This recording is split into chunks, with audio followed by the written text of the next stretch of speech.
Hola, ¿cómo están? Bienvenidos de nuevo al canal y este video lo debía. Tardé un poquito en tener chance de grabar. Pero acá está y tiene que ver con la segunda parte no es una serie, yo creo que quizás este sea el último, quizás agreguemos o agregue uno más a esta serie de cómo se crea el dinero. Ya la vez pasada hablamos de cómo crean dinero los bancos y queda pendiente de cómo se crea el dinero del Estado. Y mencionaba también la vez pasada que la gran parte del dinero que circula en el planeta es creado por el sistema bancario, no por los bancos, no por los estados o por los bancos centrales. Ahorita vamos a hablar de cómo se crea este dinero base, cómo crean los estados o cómo crean los bancos centrales dinero, ¿no? Primero hay que diferenciar algo, ¿no? Lo que es gobierno, lo que es el ejecutivo de cada uno de los países y lo que es el Banco Central de Venezuela, que forma, o el Banco Central de los países, en el caso venezolano, el Banco Central de Venezuela, que forma parte del Estado, pero no es parte del gobierno. Eso es el deber ser. Venezuela obviamente no fue así y parte de las razones por las cuales caímos en hiperinflación tiene que ver con que no hubo una independencia del Banco Central respecto al gobierno. De hecho, es como un brazo. Mi socio Francisco Ibarra llama al Banco Central de Venezuela el Ministerio de Asuntos Monetarios, ¿no? Para que vean un ejemplo de dependencia que puede haber de esta institución que debe ser independiente del gobierno y las consecuencias que eso puede traer. Pero bien, igual sí hay que entender también que el gasto público, lo que se inyecta de gasto público es dinero base, es dinero creado por el Estado como tal, ¿no? Tomando el Estado o tomando el Banco Central de Venezuela como Estado. Entonces se inyecta a través del gasto público. Ese gasto público se hace en dinero base que también forma parte del sistema de reservas bancarias y por eso, y eso le da viabilidad también al sistema monetario. Después vamos a explicar por qué. Este dinero base también es extraído con el pago de impuestos. Hay que entender esa dinámica. El gasto público inyecta y el impuesto recoge y saca del sistema. Eso es en líneas generales. Pero, ¿de dónde se financia? Aquí la pregunta es, ¿de dónde se financia ese gasto público? El caso sano es que ese gasto público sea financiado con el pago de impuestos. Eso es el deber ser. En el pago de impuestos se cobra impuestos, entonces la gente paga impuestos. Al final vamos a ver cómo eso ocurre dentro del Banco Central de Venezuela y después, una vez recogidos esos impuestos, que también tiene una utilidad en la parte de distribución de la riqueza, pero bueno, eso es otro tema, ¿no? Pero una vez que se recoge esos impuestos, el gobierno después puede reinyectarlos o con la forma a través del gasto público. Ese es el deber ser. El problema viene cuando no tienes un BCB independiente o un Banco Central independiente y ese gasto, en vez de ser financiado por la vía de impuestos, es financiado por emisión de bolívares por parte, o emisión de dinero por parte del Banco Central. Entonces, esa capacidad la tiene el Estado, la tienen los bancos centrales. Eso es lo que se llama señoriaje y que mal utilizado es peligrosísimo, como nos pasó a nosotros. Ok, ya sabemos cuál es la manera sana de crear dinero. Entonces, ¿cuál es la función del Banco Central como institución? El Banco Central lo que debe garantizar es la estabilidad del sistema monetario. Entonces, eso en algunos casos, o buena parte de los casos, también implica la inyección de base monetaria y también la extracción de base monetaria. Y con eso también lograr uno de los objetivos del Banco Central, que es la estabilidad de precios, ¿no? Pareciera que mentira que eso es uno de los objetivos, pero uno de los objetivos principales del Banco Central de cualquier país es la estabilidad de precios. Entonces tienes herramientas de inyección de base monetaria, de extracción de base monetaria, que a su vez también le da funcionalidad al sistema monetario del país y hasta el sistema bancario del país. ¿Cómo es este proceso? Las transferencias que se hacen entre bancos, y lo hablábamos en el video anterior, las transferencias que se hacen entre bancos al final son transferencias de reservas bancarias de dinero base. Es decir, el dinero que se crea a través de los bancos no puede ser transferido de un banco a otro. El sistema no lo permite, como está diseñado, como está creado el sistema, no lo permite. Realmente lo que tienes, lo que puedes realmente mandar de un banco a otro es dinero base.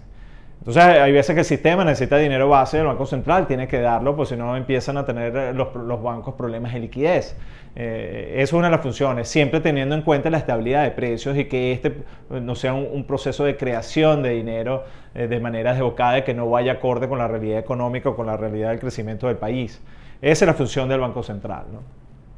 De hecho, ¿cómo funciona? Dentro del Banco Central, cada uno de los bancos comerciales, universales, tienen cuentas dentro del Banco Central de Venezuela y al final del día lo que se hace es un neteo de las transferencias que se han hecho entre los bancos.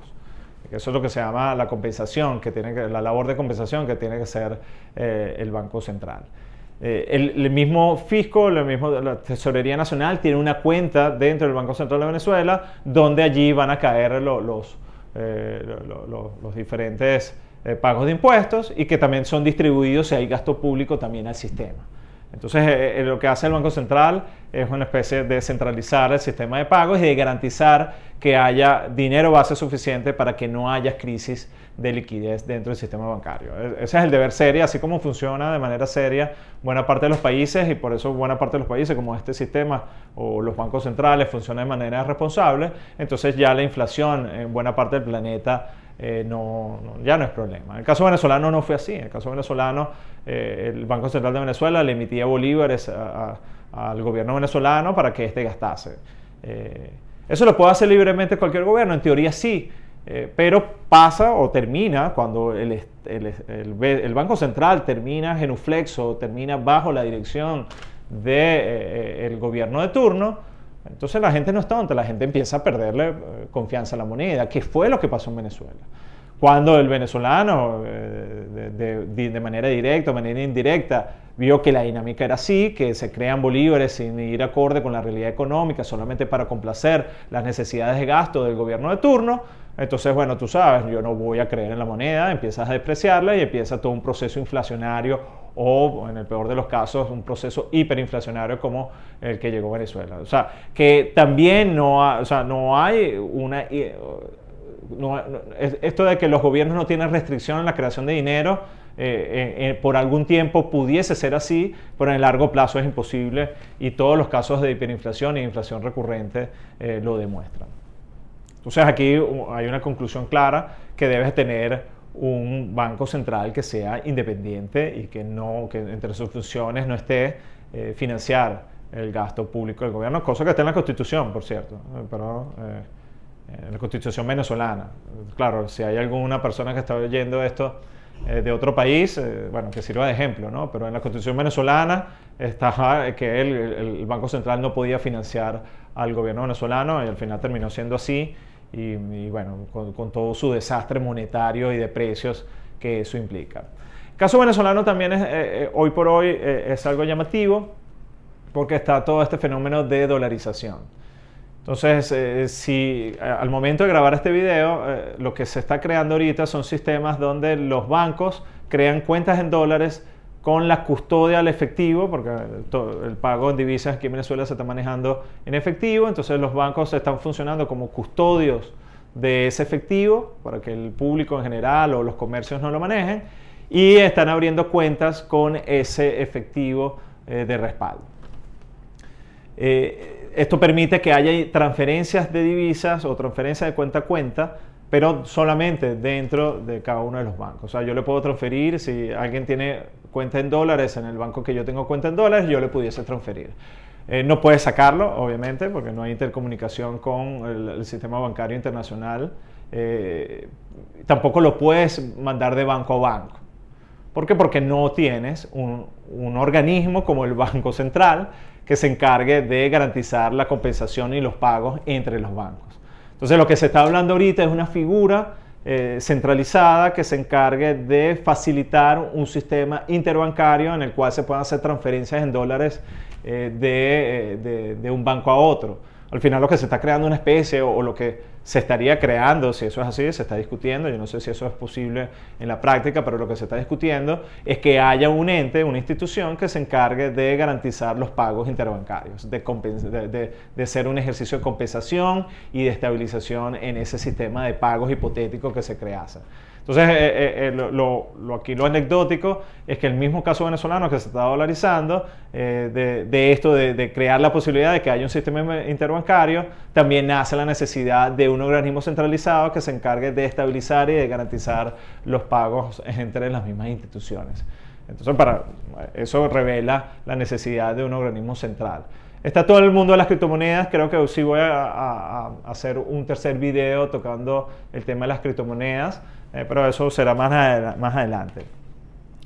Creo que con esta parte ya queda algo claro. Yo sé que pudiese ser algo confuso porque muchos de ustedes están por primera vez, oyen algo de alguna explicación de este tipo. No es fácil, hay muchas versiones obviamente. Esto es uno de los temas donde no hay tanta claridad. Los banqueros sí están claros de cómo funciona el sistema, pero es un sistema complejo, no es un sistema sencillo, que cuesta comprenderlo. Y bueno, lo que yo he hecho con estos dos videos es tratar de explicar o dar a entender lo que yo entiendo a su vez de cómo funciona el sistema monetario, el sistema bancario del país.